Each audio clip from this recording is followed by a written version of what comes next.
Alright guys, we're back live.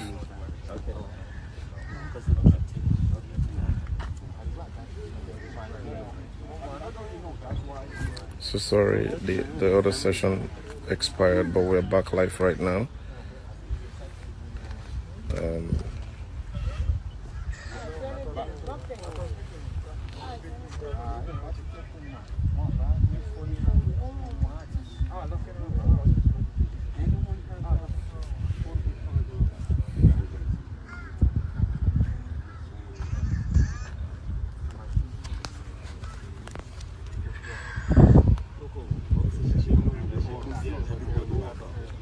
Check out it's in sorrow.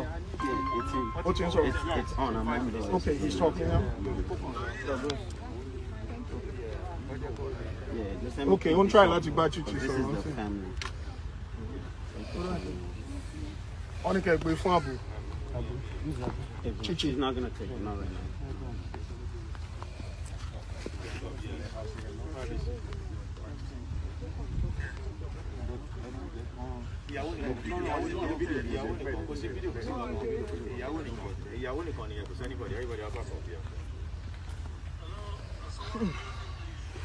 You know me. It's not even mute. It's not even me.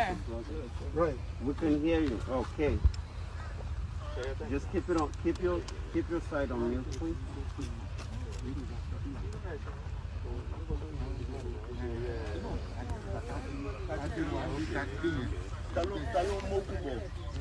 No. I saw what I'm playing, but boy, I'm about to.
Okay.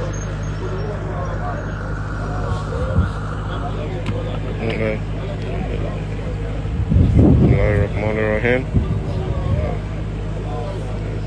Yeah, it's the name.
This promoter is calling.